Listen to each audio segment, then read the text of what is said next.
Hello friends, आप सभी का मेरे चैनल पे स्वागत है। देखिए, आज जो हम लोग बात करने वाले हैं बहुत ही इंपॉर्टेंट टॉपिक पर बात करने वाले हैं। आज हम लोग इस वैकेंसी की बात कर रहे हैं जो आरएसएसएमबी की राजस्थान कर्मचारी बोर्ड जयपुर ने निकाली है। देखिए, ये एसआई की वैकेंसी है। बहुत ही इंपॉर्टेंट वैकेंसी है और बहुत ही वेटेड वैकेंसी। एक्चुअली ये जो वैकेंसी है बहुत ही टाइम के बाद निकली है। 2013 के बाद में ये वैकेंसी एक बार भी नहीं आई है। तो अगर आपने ऑटोमोबाइल इंजीनियरिंग या मैकेनिकल इंजीनियरिंग में डिप्लोमा कर रखा है या अगर आपके पास में डिग्री है तो आप इस वैकेंसी को भर सकते हैं। देखिए, 24 नवंबर को ये वैकेंसी आई थी।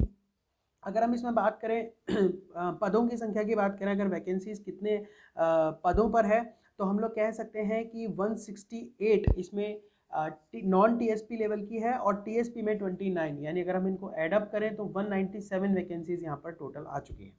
यानी कि ये वैकेंसीज बहुत ही अच्छी वैकेंसीज हैं, तो आप लोगों को अप्लाई करना ही चाहिए। अच्छा, अगर हम प्रक्रिया की बात करें कि किस तरीके से हमको इस वैकेंसीज में अप्लाई करना है, तो देखिए, अप्लाई करने के लिए आपको आपके पास में एसएसओ की आईडी होनी चाहिए। एसएसओ की आईडी अगर आपके पास नहीं है, अगर आप रजिस्टर्ड यूज़र नहीं है एसएसओ के, तो आपको एसएसओ की साइट पर जाकर जो कि www.sso.rajasthan.gov.in है, जैसा कि आप पीडीएफ में देख सकते हैं, तो बहुत ही वहाँ जा करके आप अपनी आईडी बना सकते हैं और आईडी बना करके आप वहाँ से इस वैकेंसी को फिल कर सकते हैं। देखिए, www.rsm.ssb rajasthan.gov.in पर भी जा करके आप इसको लॉगिन कर सकते हैं। वहाँ से डायरेक्ट आपको लिंक मिल जाएगा जो आपको एसएसओ पर डायरेक्ट करेगा। देखिए, इसके बाद में अगर हम बात करें वैकेंसी की, तो इस वैकेंसी में परीक्षा शुल्क की हम डायरेक्ट बात कर सकते हैं। देखिए, परीक्षा शुल्क जो है, जनरल कैंडिडेट अगर आप हैं या फिर अगर आप क्रीमी लेयर में आते हैं, ओबीसी वैकेंसी, ओबीसी के आप क्रीमी लेयर में आते हैं, तो आपको फीस देनी पड़ेगी 450 रुपये। 450 यानी 450 रुपीज़ आपको देने हैं। नॉन क्रीमी लेयर ओबीसी में या फिर अति पिछड़ा वर्ग हम कह सकते हैं, या फिर अगर आप हैं आर्थिक रूप से कमज़ोर, ईडब्ल्यूएस वैकेंसी में अगर आप आते हैं तो आपको 350 रुपये, 350 रुपीज़ आपको पे करना पड़ेगा। उसके बाद में अगर आप SC STs में आते हैं तो आपको 250 रुपीज़ पे करना पड़ेगा। वैसे ही अगर आप की आय अगर 250 रुपीज़ से कम है, 250 लैक्स यानी कि 2.50 लाख से कम अगर आपकी इनकम है, आपकी फैमिली इनकम, तो आपको 250 रुपीज़ ही जमा कराने पड़ेंगे। ये जो फीस दी जाती है वो वापस नहीं होती है, पहले आपको ये पता होना चाहिए। अगर आप हम लोग अब थर्ड सेक्शन पे आते हैं जो कि है प्रवेश पत्र। देखिए, प्रवेश पत्र जो है आपकी ईमेल आईडी पर आपको बता दिया जाएगा और उसके बाद में आप अपनी एसएसओ आईडी से अपना प्रवेश पत्र प्राप्त कर सकते हैं, एडमिट कार्ड आप प्राप्त कर सकते हैं। यहाँ पर एक फोर्थ जो सेक्शन है उसके अंदर जो रिक्त पद हैं, जो वैकेंसीज हैं, उसके बारे में पूरा का पूरा आपको बाइफर्गेशन दिया हुआ है, जिसके अंदर 168 जो मैंने आपको कहा नॉन टीएसपी में है, तो 168 में से 61 जो आपके पद हैं वो सामान्य यानी कि जनरल कैटेगरी के हैं। अनुसूचित जाति और अनुसूचित जनजाति के यानी एससी और एसटीज के आपके 16 और 20 हैं, तो 10 हैं। अति पिछड़ा वर्ग अगर आप बात करेंगे तो उसके अंदर आपके यहाँ पर 20 आते हैं और एक 7 भी हैं, ठीक है। आर्थिक रूप से कमजोर यानी ईडब्ल्यूएस की वैकेंसीज की बात करें तो वो टोटल 12 वैकेंसीज हैं, यानी कि ये वैकेंसीज के आपके यहाँ पर कैटेगराइज दे रखा है। अगर आप दूसरी बात करें, अगर आप कहते हैं टीएसपी लेवल में, तो 29 पद हैं वहाँ पर टोटल, जिसका बाइफर्केशन यहाँ दिया हुआ है। अच्छा, इसके अंदर एक आपको अगर नीचे आएंगे तो आपको दिखाई देगा एक लेवल और है, इसके अंदर पूरा का पूरा बाइफर्केशन दिया हुआ है कि आपको किस किस कैटेगरी में आप एलिजिबल हैं। तो आप जिस भी कैटेगरी में आते हो उसके अनुसार आप इसको भर सकते हैं, उसके अनुसार आप इसको पूरा का पूरा फिल कर सकते हैं। अब नीचे आ जाइए। अगर आप स्पोर्ट्स कोटा से जाना चाहते हैं तो इसको यहाँ पर स्पोर्ट्स कैटेगरी भी आपको डिफाइन कर रखी है। आप अगर ओलंपिक्स में जा चुके हैं तो ओलंपिक गेम्स के आपके पास में सर्टिफिकेशन होना चाहिए। एशियन गेम्स में जा चुके हैं तो अगर खेला है आपने तो एशियन गेम्स का आपके पास में सर्टिफिकेट होना चाहिए।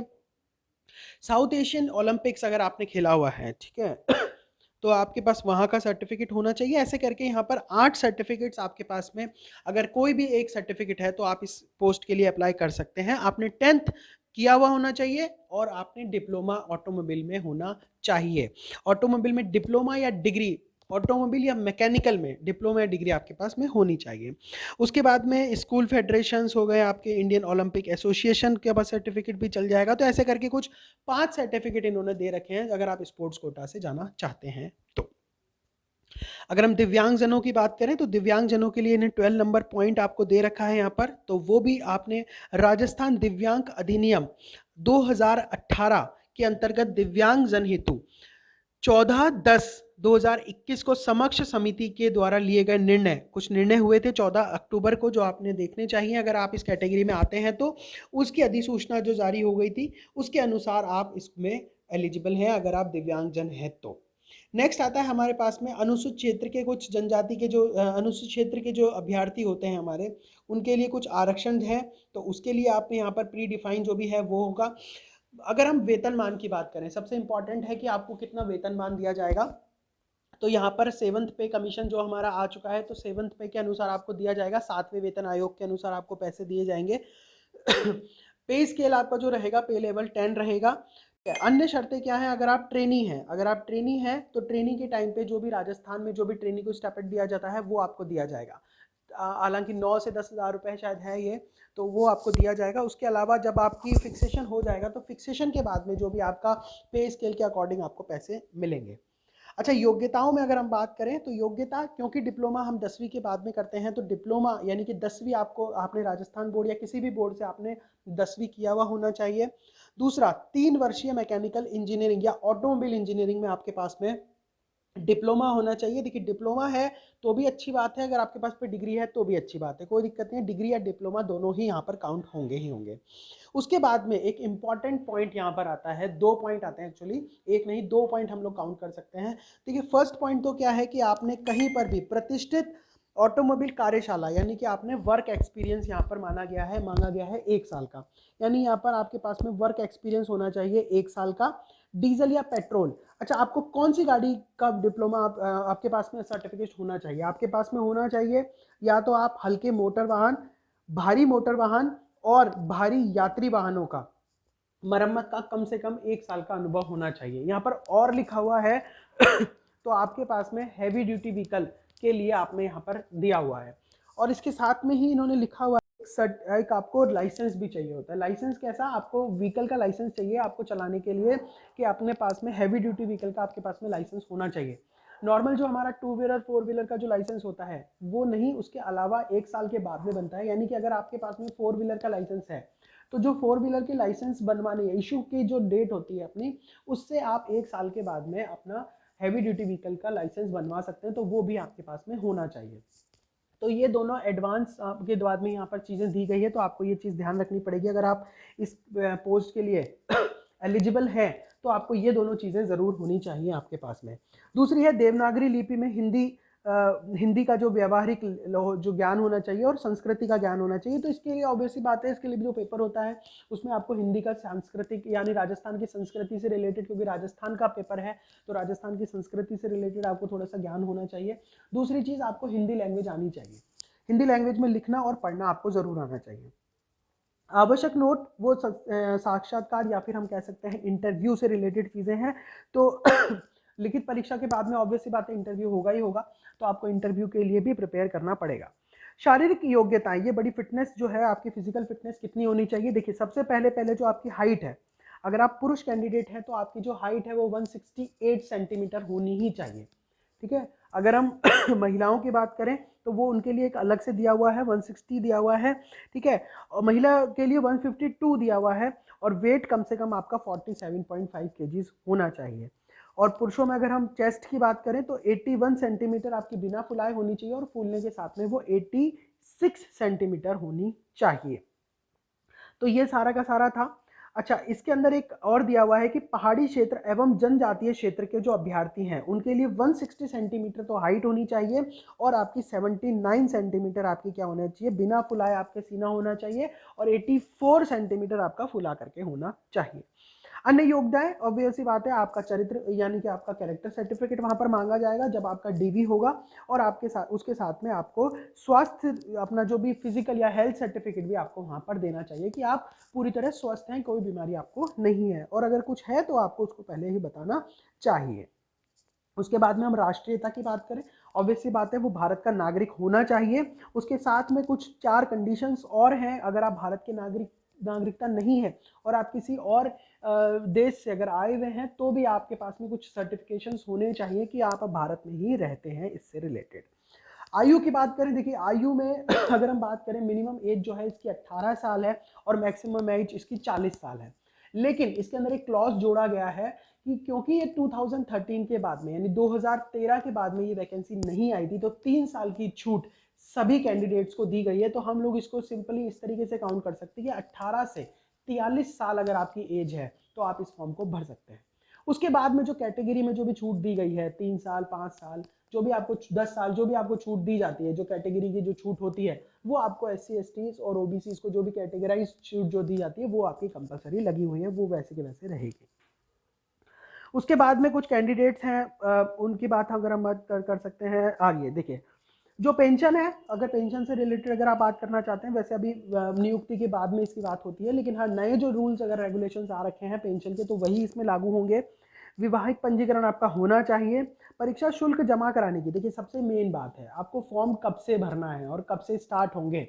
तो फॉर्म स्टार्ट हो चुके हैं, 2 तारीख से ये स्टार्ट हो चुके हैं, यानी 2 दिसंबर से फॉर्म भरने स्टार्ट हो चुके हैं और 2 से लेकर के और आप इसको 31 दिसंबर तक आप इसको भर सकते हैं, यानी कि 2 से 31 दिसंबर तक इसकी डेट रहेगी और इसी बीच में आपको फॉर्म भरना है। इसके अंदर एक क्लॉज है, अगर आपने ठीक है वो हम बाद में बात कर लेंगे, पहले हम बात कर लेते हैं कि परीक्षा कब होगी। ये परीक्षा फरवरी मंथ में होने वाली है, फरवरी में होने वाली है 12 तारीख को और एवं 13 तारीख को, 2 दिन इसकी परीक्षा होगी 12 और 13 फरवरी 2022 के अंदर। ठीक है, तो अभी 2 महीने 3 महीने आप कह सकते हैं कि पूरे 3 महीने अपने पास है, तो 3 महीने के बाद में ये एग्जाम होने वाला है। अच्छा, इसके अंदर एक अनापत्ति पत्र हो गया, वो अब नियुक्ति के टाइम पे है। नियुक्ति की कुछ अयोग्यताएं हैं, वो अभी इतनी इंपॉर्टेंट है नहीं, केवल हम लोग को ये पता होना चाहिए कि हम योग्य हैं या नहीं है, तो मैंने योग्यताएं आपको बता दी है। उसके बाद में हम लोग को अब एग्जाम कब होगा ये पता होना चाहिए, तो एग्जाम आप सीधा याद रखिए आज से 3 महीने के बाद में, यानी कि हम लोग कह सकते हैं कि फरवरी मंथ में होंगे, मिड फरवरी में होंगे 12 और 13 तारीख को। परीक्षा शुल्क की अगर हम बात करें, जनरल कैटेगरी के 450 है, उसके बाद में 350 है अगर आप EWS या फिर नॉन क्रीमी लेयर OBC में आते हैं, और उसके बाद में जो भी SC ST OBC जो हैं या फिर कोई भी ऐसी कोई स्पेशल कैटेगरी अगर आप हैं तो आपके लिए 250 रुपये फीस आती है। स्पेशल कैटेगरी मतलब अगर आपकी फीस, अगर आपकी मंथली ईयरली इनकम अगर 2.5 लाख रुपए से कम है तो। इसके बाद में आवेदन कैसे करें, जो कि मैं पहले ही आपको बता चुका हूँ, SSO ID आपको बनानी है। SSO ID बनाने के बाद में आपको जो भी आपने रिक्रूटमेंट SSO ID के जो पोर्टल है वहाँ पर आप जाइए, वहाँ पर रिक्रूटमेंट का जो सेक्शन होता है वहाँ जा करके आप इसको अप्लाई कर सकते हैं। बहुत ही इजी मेथड है, इसमें कुछ नहीं है। अच्छा, मेन क्या चीज़ आती है कि आपको फोटो स्कैन और हस्ताक्षर कैसे होने चाहिए। देखिए फोटो जो SSO ID आपकी है या तो वही लेगा वो, अगर आपके पास में SSO ID आप नहीं बनाते हैं तो आप फोटो अपलोड कर सकते हैं वहाँ पे। देखिए फोटो अपलोडिंग में क्या होता है, आपका जो फोटो होता है वो 6 महीने से पुराना नहीं होना चाहिए। ठीक है, दूसरी बात है आपका उसमें जो पासपोर्ट साइज होना चाहिए JPG प्रारूप के अंदर, यानी JPG आपके एक्सटेंशन होना चाहिए उसके अंदर। और जो आपका फोटो है वो 240 बाई 320 मिनिमम और 480 बाई 640 आपका मैक्सिमम होना चाहिए, इतना आपका इसका स्पेसिफिकेशंस होने चाहिए। जो आप फोटो अपलोड करेंगे, अपना जो पासपोर्ट साइज फोटो अपलोड करेंगे उसका 50 से 100 KB के बीच में ही होना चाहिए और 100 KB से ज़्यादा नहीं होना चाहिए। ठीक है, आप ये चीज़ ध्यान रखिए जब भी आप एग्ज़ाम देने जाएंगे तो आपके पास में वो फ़ोटो होनी चाहिए, तो आप अच्छा होगा कि आप फ़ोटो खिंचवा करके नई फ़ोटो ही अपलोड करें। हस्ताक्षर की बात करें, A4 साइज़ के अंदर आप सफ़ेद कागज़ पर 7 बाय 2 सेंटीमीटर अगर हम बात कर रहे हैं तो इतने सेंटीमीटर के आयताकार बॉक्स में काले या नीले पेन से आपको हस्ताक्षर करने हैं। ऐसा कुछ नहीं है आपको हिंदी में करने हैं या इंग्लिश में करने हैं, आपको वहाँ पर अपलोड करना है, केवल इंग्लिश में भी कर सकते हैं हिंदी में भी कर सकते हैं। आवेदन क्या, अच्छा जो जिसने आवेदन किया है उसका ही हस्ताक्षर होगा, ऑब्वियस सी बात है, अगर आप करते हैं तो बहुत अच्छी बात है इसको। उसके बाद में आप कहें वही JPG फॉर्मेट में होना चाहिए, 20 से 50 KB में ही आपका केवल फोटो होना चाहिए हस्ताक्षर का। उसके अलावा जो अगर स्पेसिफिकेशन की बात कर रहे हैं तो 280 बाय 80 सेंटीमीटर पिक्सल्स का होना चाहिए या 560 बाय 160 पिक्सल्स का होना चाहिए। इन्होंने फोटो से भी ज़्यादा दे दिया इसको, तो बहुत अच्छी बात है, कोई दिक्कत नहीं है। और मोबाइल फ़ोन का उपयोग नहीं करना करके हस्ताक्षर नहीं करने आपको। ठीक है, तो आप लोग क्या करेंगे पेपर पे क्लिक करके फ़ोटो स्कैन करके और फिर ही अपलोड करें तो ज़्यादा अच्छा रहेगा। यहाँ पे विशेष टिप्पणियाँ कुछ की गई हैं यहाँ पे। देखिए संशोधन वैसे तो नहीं किया जा सकता, ठीक है, लेकिन अगर आप 7 दिन के अंदर अंदर हम संशोधन करते हैं तो 300 रुपये आपको देने पड़ेंगे।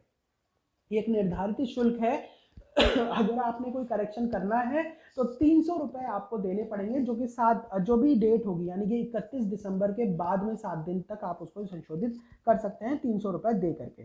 तो ये सभी है, इनमें कुछ क्या क्या संशोधन कर सकते हैं, अपने माता पिता का नाम, अच्छा माता पिता का नाम हो गया, उसके बाद में आपकी फ़ोटो हो गई, हस्ताक्षर हो गई, ये आप संशोधन नहीं कर पाएंगे। शैक्षणिक योग्यता भी संशोधित नहीं कर पाएंगे, उसके अलावा कुछ अगर है तो आप संशोधन कर सकते हैं। तो ये सभी हमारे वैकेंसी से रिलेटेड कुछ थी। अच्छा, प्रमाण पत्र जो है उससे रिलेटेड जो भी आपके आएंगे, इनकम सर्टिफिकेट हो गया या असेट सर्टिफिकेट हो गया, या आपके पास में हम कह सकते हैं अति पिछड़ा वर्ग से आते हैं, पिछड़े वर्ग से आते हैं, तो इनके सर्टिफिकेट आपके पास में अपडेटेड होने चाहिए जब आप वैकेंसी होगी तब। आवेदन में गलत सूचना, ऑब्वियस सी बात है, अगर आप कुछ भी गलत भरेंगे तो आपको रेगुलेशन के तहत क्या होगा, आप डिबार कर दिए जाओगे। परीक्षा का पाठ्यक्रम बहुत इंपॉर्टेंट टॉपिक आ गया है। परीक्षा का पाठ्यक्रम पॉइंट नंबर 21 की अगर हम बात करें तो यहाँ पर 3 पेपर होंगे। जो पहला पेपर होगा वो 100 नंबर का होगा, जिसके अंदर सामान्य ज्ञान और दैनिक जीवन में विज्ञान, दैनिक विज्ञान जो होता है, यानी कि हम लोग जो साइंस और जो सामान्य ज्ञान यानी एसएसटी जो पढ़ते हैं राजस्थान से रिलेटेड, आई थिंक इसमें 10वीं तक का ही सफिशिएंट होता है, तो आप 10वीं तक का साइंस और एसएसटी आप पढ़ें। इसके अंदर 2 घंटे का पेपर होगा, ये 100 अंक का होगा। दूसरा जो पेपर रहेगा आपका हिंदी और इंग्लिश भाषा का रहेगा, यानी भाषा की परीक्षा होगी, ये भी 100 नंबर का पेपर होगा। इसके अंदर आपको 2 घंटे का टाइम मिलेगा। तीसरा आपका ऑटोमोबाइल या मैकेनिकल जो भी इंजीनियरिंग है उससे रिलेटेड आपका 200 नंबर का पेपर होगा, जो कि 3 घंटे का होगा। तो आप इसमें बात कर सकते हैं, बहुत अच्छी चीज़ है, ठीक है। इसके बाद में अगर हम बात करें जो भी पेपर का जो भी पाठ्यक्रम या फिर हम लोग सिलेबस की बात कर रहे हैं, तो सिलेबस से रिलेटेड वीडियो भी मैं आपके लिए लाने वाला हूँ। तो देखिए सिलेबस जो भी है आपको जो राजस्थान बोर्ड की जो राजस्थान जो RSM SSB की जो साइट है उस पर आपको मिल जाएगा, वहाँ पर अपलोड हो चुका है, आप वहाँ से डाउनलोड इसको कर सकते हैं। जो वेबसाइट है वो आपको नीचे गिवन है, आप इस पर देख सकते हैं। देखिए आप अगर पढ़ने में अच्छे स्टूडेंट हैं, ऑब्वियस सी बात है अच्छे होंगे ही, और आपने अगर ऑटोमोबाइल या मैकेनिकल में आपने डिप्लोमा या डिग्री ले रखी है और आपके पास में सारी एलिजिबिलिटी अगर आप पूर्ण करते हैं तो आपको ये एग्ज़ाम ज़रूर देना चाहिए, ठीक है। तो thanks for watching this video, have a nice day friends. और आप हम इससे रिलेटेड जो भी मैकेनिकल से और ऑटोमोबाइल से रिलेटेड जो भी सब्जेक्ट आईसी इंजन वगैरह जो भी हम लोग पाठ्यक्रम में देखेंगे उससे रिलेटेड हम लोग वीडियो लेके आएंगे। हम लोग कोशिश करेंगे कि आपके कुछ डाउट्स होंगे उनको सॉल्व कर सकें। तो thanks for watching this video, have a nice day friends. आप हमारे साथ बने रहिए, इसी तरीके से हम लोग एजुकेशन से रिलेटेड और वैकेंसी से रिलेटेड बहुत सारे अपडेट्स लाते रहेंगे। Thank you, have a nice day friends, good luck.